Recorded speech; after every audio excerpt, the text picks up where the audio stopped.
Oh, hello everyone. Once again, welcome to my channel Science Study Mantra. आज की इस video में हम बात करने वाले हैं about the PCA 2026 and 2027 session के लिए जो सिलेबस है उसकी बात करने वाले हैं कि आपको किस तरीके के सब्जेक्ट पढ़ने को मिलेंगे। ठीक है, ये इंफॉर्मेशन आपको आज तक अभी तक तो किसी चैनल ने नहीं प्रोवाइड की होगी कि कौन से सब्जेक्ट्स जो हैं बैचलर्स ऑफ कंप्यूटर एप्लीकेशन में होंगे। ठीक है, जो आपको सिर्फ हमारे और हमारे चैनल पर अवेलेबल मिलेंगे। इसके बाद हो सकता है बहुत सारी वीडियोस बन जाएं, बट टिल देन अभी तक कोई भी जो वीडियो है वो इंटरनेट पे अवेलेबल नहीं है। ठीक है, सो ये जो इंफॉर्मेशन है इट इज़ वेरी सच्ची है। ये एक तरीके से आप इसको ट्रू मान सकते हैं, क्योंकि ये जो चीज़ है, ये जो सिलेबस है, मतलब सिलेबस भी नहीं कह सकते, मतलब सब्जेक्ट्स की लिस्ट है बेसिकली। ये रिलीज की गई है by the affiliated colleges of Punjab university. So इन पे हम रिलाई कर सकते हैं और ये सही है। अभी आने वाले कुछ टाइम में फुल फ्लेज सिलेबस भी आ जाएगा and then we will make a detailed video on our syllabus. ठीक है, अभी हम बात करें तो बैचलर्स ऑफ कंप्यूटर एप्लीकेशन में थर्ड ईयर के जो and as per NEP new education policy जो सब्जेक्ट्स होने वाले हैं वो ऐसे होने वाले हैं। ठीक है, जैसे कि सबसे पहला आपका जो सब्जेक्ट है वो होगा इंटरनेट ऑफ थिंग्स। आपको पता ही है IoT, इंटरनेट ऑफ थिंग्स जो है। ठीक है, ये जो है बेसिकली जो भी छोटे मोटे मैकेनिज्म्स होते हैं, ठीक है, जैसे जो भी इलेक्ट्रिक सर्किट्स होते हैं उनके अंदर जो है ऑटोमेशन को इंटीग्रेट करता है डेली लाइफ के अंदर, IoT, इंटरनेट ऑफ थिंग्स। ठीक है, तो ये आपके पास एक थ्योरेटिकल सब्जेक्ट रहने वाला है। मे बी शायद अभी मार्क्स डिस्ट्रीब्यूशन तो नहीं आया है इसका, बट मे बी ये शायद 90 मार्क्स के अप्रोक्स का आपका होगा, क्योंकि एक थ्योरी सब्जेक्ट होगा, टोटली थ्योरी नो प्रैक्टिकल। सो बाकी 10 मार्क्स की आपकी इंटरनल हो सकती है। उसके अलावा data warehouse and data mining, इसके अंदर आपको पढ़ाया जाएगा डेटा के बारे में कि किस तरीके से डेटा को स्टोर किया जाता है, डेटा को फाइंड किया जाता है, क्लीन किया जाता है and all. Data science techniques हैं बेसिकली ये आपको सिखाई जाएंगी। ठीक है, ये भी एक टोटली थ्योरेटिकल सब्जेक्ट होने वाला है। इसका भी शायद डिस्ट्रीब्यूशन 90-10 का ही रहे। ठीक है, नेक्स्ट इज प्रैक्टिकल सब्जेक्ट। अब आपके पास प्रैक्टिकल सब्जेक्ट होगा एक जावा प्रोग्रामिंग। जावा प्रोग्रामिंग में क्या होगा, आपको जावा सिखाई जाएगी कि जावा में कैसे कोडिंग की जाती है, और इसके साथ साथ ये एक प्रैक्टिकल सब्जेक्ट है। सो ये एक प्रैक्टिकल सब्जेक्ट भी आपका रहने वाला है, इसका प्रैक्टिकल सेशन भी आपका लगेगा। ठीक है, जावा के अंदर डिस्ट्रीब्यूशन में भी 45 जो हम पिछले उनके अकॉर्डिंग देखते आ रहे हैं, तो मार्क्स डिस्ट्रीब्यूशन शायद ऐसा ही होगा। 45 का थ्योरी, ठीक है, 50 का प्रैक्टिकल एंड 5 टीचर्स के पास इंटरनल होते हैं, वो होगा। इसके अलावा आपके पास दूसरा प्रैक्टिकल सब्जेक्ट है रजे लाइनक्स ऑपरेटिंग सिस्टम।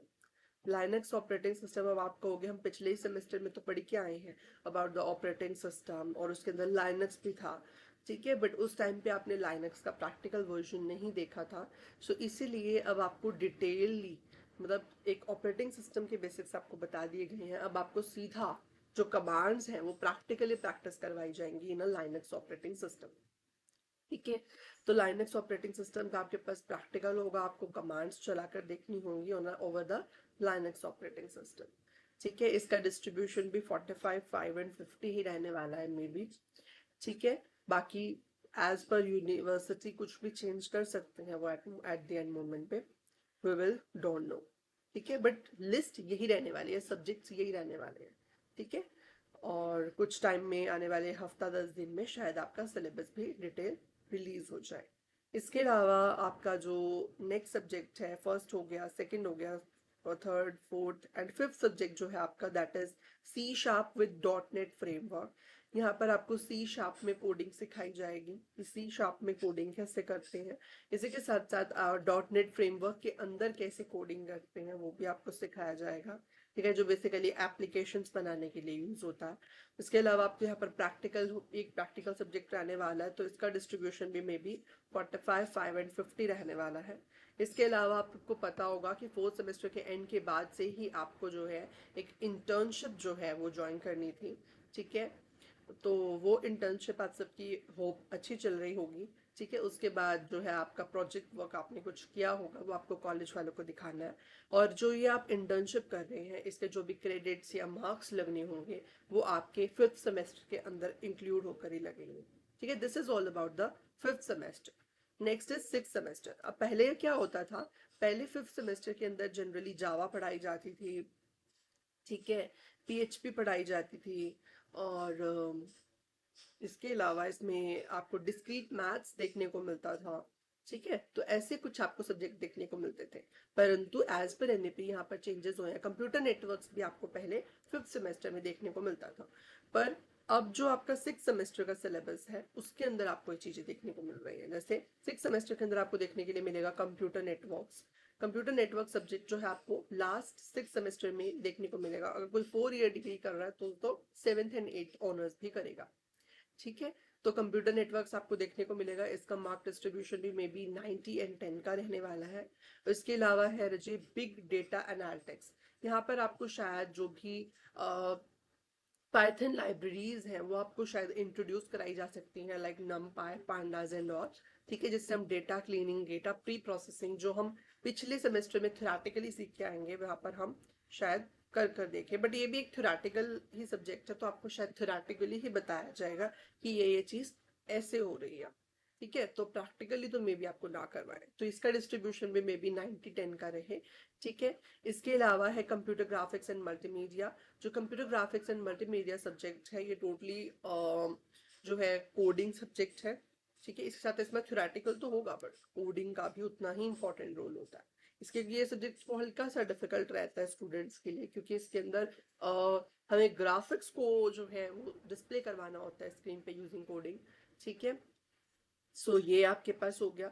इसके अलावा आपके पास हो गया वेब डेवलपमेंट यूजिंग पीएचपी, तो आपका प्रैक्टिकल भी होगा। तो इसका जो कंप्यूटर ग्राफिक्स है इसका डिस्ट्रीब्यूशन भी मे बी 45, 5 एंड 50 का रहने वाला है। ठीक है, इसके अलावा है web development using PHP. Web development using PHP जो है वो भी 5th सेमेस्टर में होता था पहले। ठीक है, और तो ये आपको अभी 6th में आ गया है। इसमें आपको पीएचपी सिखाई जाएगी। पहले आप एक बार प्रैक्टिकल वर्जन ओनली पढ़ के आए थे पीएचपी का, जो कि बहुत बेसिक लेवल का था और शायद आपने अच्छे से समझा भी नहीं होगा उसको। ठीक है, क्योंकि उसमें तो प्रैक्टिकल था, कुछ लिखना नहीं होता था, बट यहाँ पर थ्योरेटिकल प्लस प्रैक्टिकल दोनों होने वाला है। ठीक है, सो यहाँ पर आप इसे करेंगे, इस सब्जेक्ट को ऑप्ट करेंगे। ठीक है, 6th सेमेस्टर में। And the next subject is cloud computing. 5वां सब्जेक्ट आपका क्लाउड कंप्यूटिंग के ऊपर रहने वाला है कि क्लाउड नेटवर्क्स कैसे काम करते हैं उसके बारे में। उसके अलावा जो लास्ट सब्जेक्ट है that is very difficult consider किया जाता है, that is a discrete mathematical structure. ठीक है, डिस्क्रीट मैथमेटिकल स्ट्रक्चर में आपको मैथमेटिक्स सिखाया जाएगा। ठीक है, सो ये जो है आपका माइनर कैटेगरी में आएगा। वैसे मेजर माइनर का कुछ खास फर्क है नहीं। ठीक है, बट ये है कि इनकी वेटेज थोड़ी कम रहती है as compare to the major subjects. ठीक है, तो यही था आपका सिलेबस। ठीक है, 5th सेमेस्टर में आपके पास 5 सब्जेक्ट प्लस 1 इंटर्नशिप होगी। इसके अलावा 6th सेमेस्टर में आपके पास 6 सब्जेक्ट होंगे। ठीक है, सो अभी इस वीडियो में इतना ही। अगर कोई डिटेल सिलेबस लॉन्च होता है तो हम आपको पूरा एक वीडियो बनाकर सेपरेटली आपको एक्सप्लेन कर देंगे कि आपको क्या क्या करवाया जाने वाला है। इसके अलावा अगर आप इस वीडियो को इस पीडीएफ को एक्सेस करना चाहते हैं तो you can simply go on DHE website, और आप Guru Gobind Singh college for womens जो है उनका प्रोस्पेक्टस जो है वो डाउनलोड कर सकते हैं। ये उन्हीं का प्रोस्पेक्टस है। अगर आप BCA 3rd and 4th semester के सब्जेक्ट्स देखना चाहते हैं, ठीक है, तो ये वो है। वैसे पिछले ईयर जो मैंने बनाई थी वीडियो उससे बिल्कुल सिमिलर है ये चीजें। ठीक है, तो आप वहां से भी देख सकते हैं उस वीडियो से, और इस वीडियो से भी देख सकते हैं कि ये सब्जेक्ट्स हैं for the 2nd year. 3rd semester में ये एंड 4th सेमेस्टर में ये। और इसके अलावा आपके पास 1st सेमेस्टर के अंदर कुछ ये सब्जेक्ट्स थे, ठीक है, ये वाले, और 2nd सेमेस्टर में कुछ ये सब्जेक्ट्स थे। ठीक है, अभी इस वीडियो में इतना ही। अगर आपको वीडियो अच्छी लगी हो वीडियो को लाइक करें, चैनल को सब्सक्राइब करें, and thank you so much for watching.